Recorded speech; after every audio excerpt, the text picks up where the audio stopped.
بسم الله الرحمن الرحيم. إن الحمد لله نحمده ونستعينه ونستغفره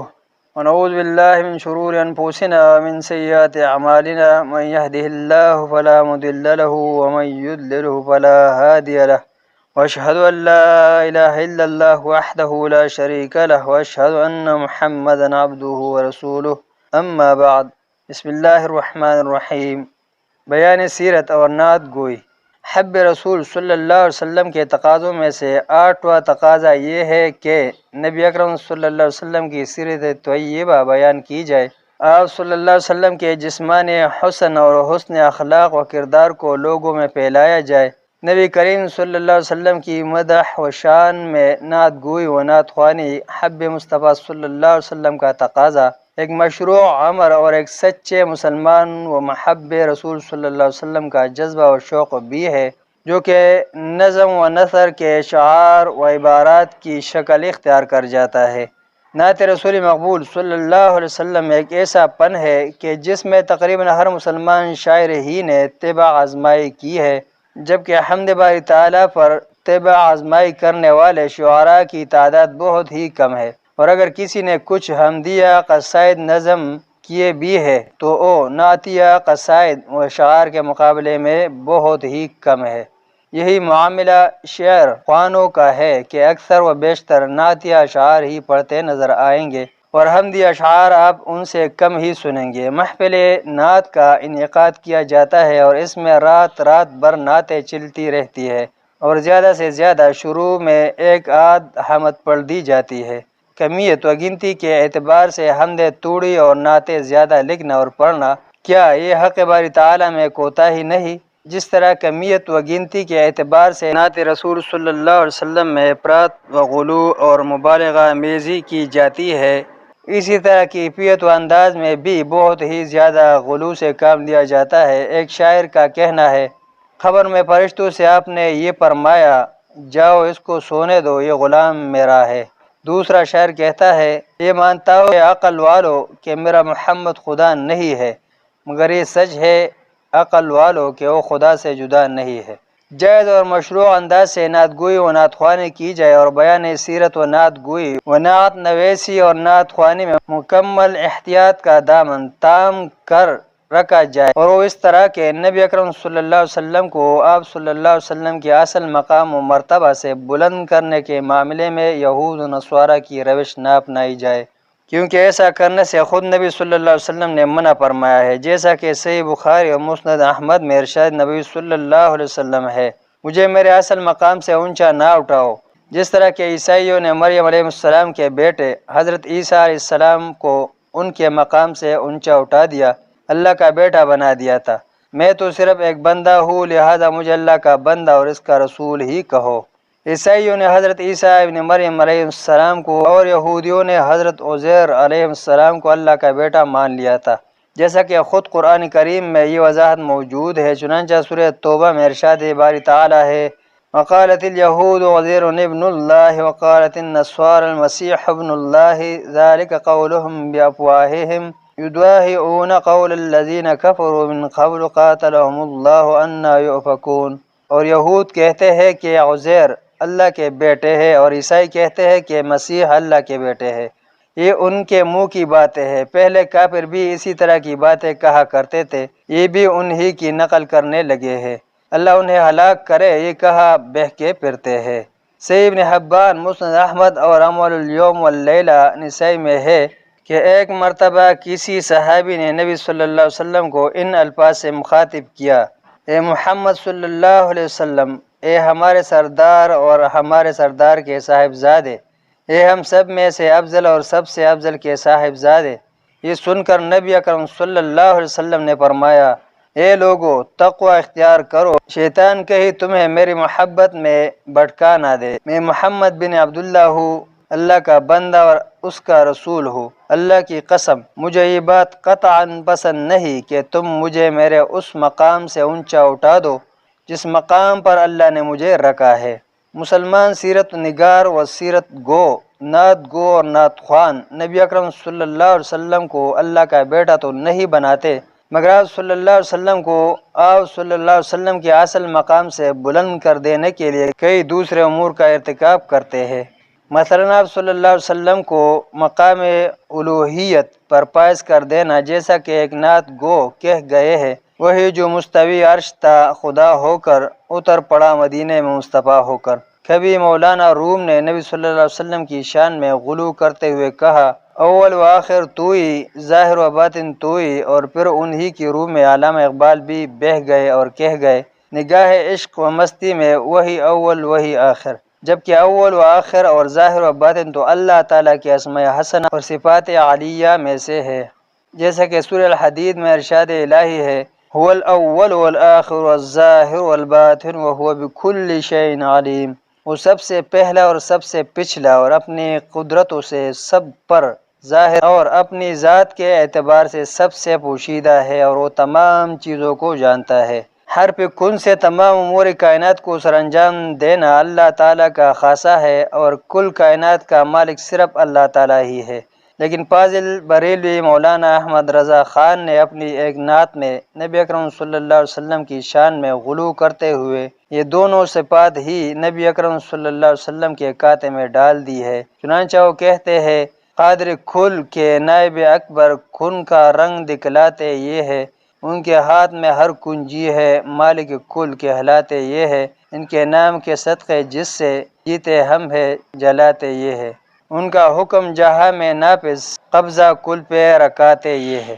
عام نعت گو شعراء اور نعت خوان حضرات سے قطع نظر اچھے بھلے شعراء بھی نعتیہ شاعری میں کتاب و سنت کی تعلیمات کی عدم پابندی و مبالغہ آمیزی پر اتر آتے ہیں، اور ان شعراء و نعت خوان پر ہی بس نہیں، کئی پڑھے لکھے لوگ بھی ان سے متاثر نظر آتے ہیں اور اپنی گفتگو میں ان اشعار کو استعمال کرتے ہیں۔ مثلا ایک شاعر نے کہا ہے، ادب گاہیست زیر آسمان از عرش نازک تر، نفس گم کرو می آید جنید وبا یزید ایجا۔ اس شعر میں مقدس قبر رسول صلی اللہ علیہ وسلم کو عرش الہی سے بھی افضل و نازک تر قرار دے دیا گیا ہے، اور شان الہی میں شدید گستاخی کی انتہا یہ ہے کہ ایک غلو پسند شاعر نے یہ تک کہہ دیا ہے،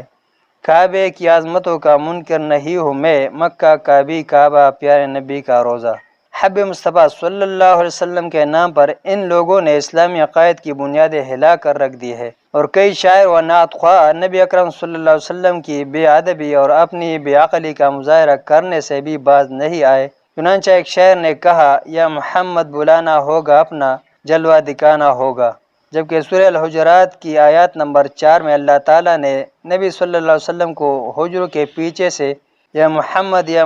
کہہ کر پکارنے والے اکثر لوگوں کو بے عقل قرار دیا ہے، اور بعض شعراء نے تو حد ہی کر دی اور یہ تک کہہ دیا، اللہ کا پکڑا چڑھائے محمد کا پکڑا چڑھائے کوئی نہیں سکتا۔ نبی صلی اللہ علیہ وسلم کی شان میں غلو پسندی و مبالغہ آمیزی پر مبنی اشعار کو جمع کرنا شروع کیا جائے تو گستاخی الہی کا پتہ دینے والے اشعار کا ایک دیوان بن جائے۔ یہی حال بعض مقررین کا بھی ہے کہ نبی اکرم صلی اللہ علیہ وسلم کی شان کو بیان کرتے ہوئے آداب الہی کی تمام حدود ہی کو پھلانگ جاتے ہیں۔ نعت گوئی اور بیان سیرت کے لیے یہ تحریر مطلوب نہیں، بلکہ نبی اکرم صلی اللہ علیہ وسلم کے اصل مقام و مرتبہ اور عظمت شان کو بیان کیا جائے، جو قرآن کریم کی تعلیمات اور صحیح سند سے ثابت احادیث رسول صلی اللہ علیہ وسلم اور آثار صحابہ رضی اللہ عنہم پر مشتمل ہو۔ صحیح افکار و نظریات پر مشتمل نعت رسول صلی اللہ علیہ وسلم ایک ایسا عمل ہے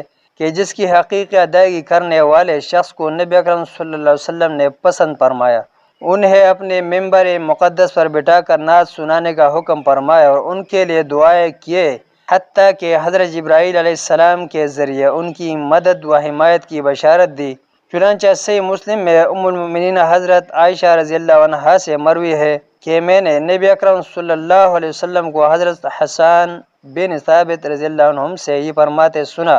بے شک جب تک تم اللہ تعالیٰ اور اس کے رسول صلی اللہ علیہ وسلم کا دفاع کرتے رہو گے، اللہ تعالیٰ تمہاری مدد روح القدس حضرت جبرائیل علیہ السلام کے ذریعے کرتا رہے گا۔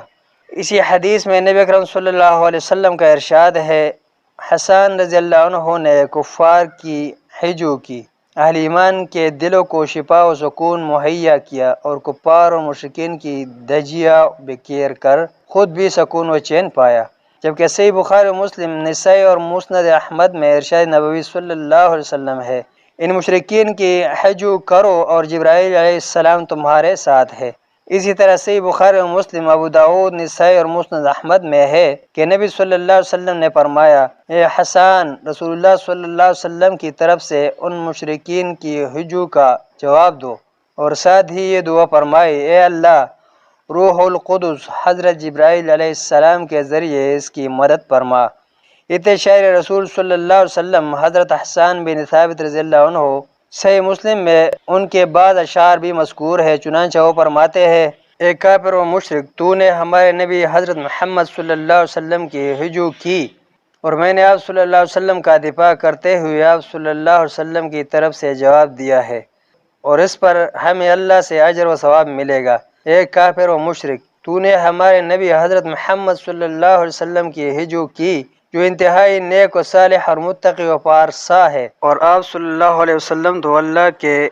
فرستادہ و رسول ہے، اور عہد کی پاسداری و وفا شعاری آپ صلی اللہ علیہ وسلم کی فطرت میں داخل ہے۔ میرے باپ و دادا کی عزت اور خود میری آبرو سب حضرت محمد صلی اللہ علیہ وسلم کی عزت و ناموس کا تم سے تحفظ کرنے کے لیے قربان ہے۔ اور چند اشعار کے بعد فرمایا، اللہ کا ارشاد ہے، میں نے ایک بندہ بھیجا ہے جو حق و سچ بات کرتا ہے، جس میں کوئی خفا و پردہ اور شک و شبہ نہیں، اور اللہ کا فرمان ہے،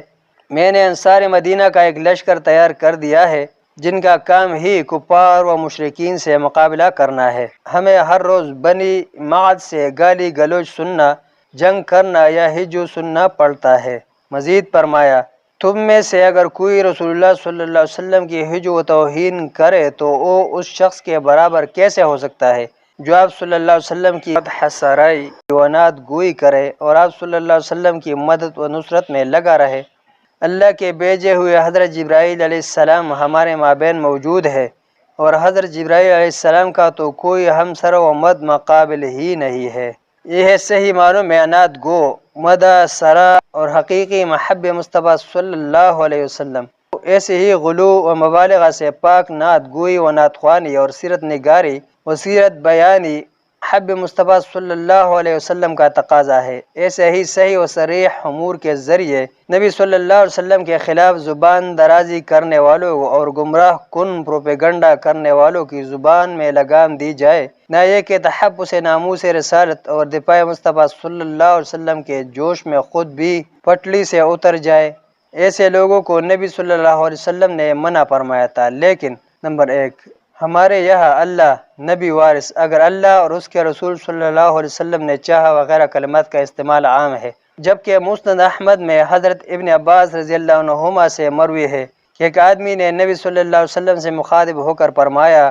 جو اللہ اور آپ صلی اللہ علیہ وسلم نے چاہا۔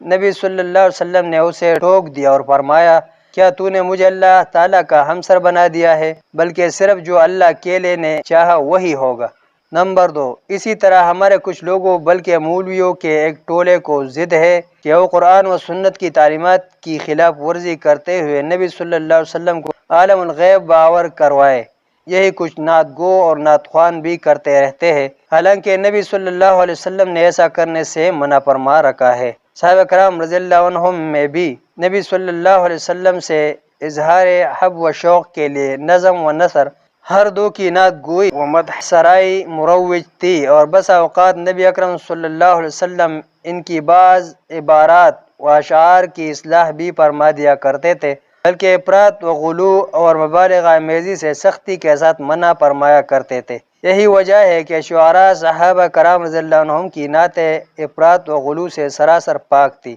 ان باتوں کی ایک دلیل وہ واقعہ ہے جو ایک حدیث میں آیا ہے، چنانچہ صحیح بخاری، سنن ابن ماجہ اور مسند احمد میں حضرت عبیہ بنت معوذ رضی اللہ عنہا بیان کرتی ہے کہ میری شادی کے روز کی صبح کو نبی اکرم صلی اللہ علیہ وسلم میرے پاس تشریف لائے، اور میرے پاس 2 بچیاں رزمی اشعار پڑھ رہی تھی، جن میں غزوہ بدر میں شریک ہونے اور شہادت پانے والے میرے آبا و اجداد کی مدح سرائی کر رہی تھی۔ اپنے اشعار ہی میں انہوں نے یہ بھی کہہ دیا، ہمارے مابین نبی صلی اللہ علیہ وسلم بھی ہے جو کہ کل کو پیش آنے والے امور کو بھی جانتے ہیں۔ یہ سن کر نبی صلی اللہ علیہ وسلم نے انہیں منع کرتے ہوئے فرمایا، یہ کیا ہے؟ یہ نہ کہو کل کو جو کچھ ہونے والا ہے اسے اللہ عز و جل کے سوا کوئی نہیں جانتا، جبکہ صحیح بخاری کے الفاظ یہ ہے، یہ بات چھوڑ دو اور صرف وہی کہو جو تم پہلے کہہ رہی تھی۔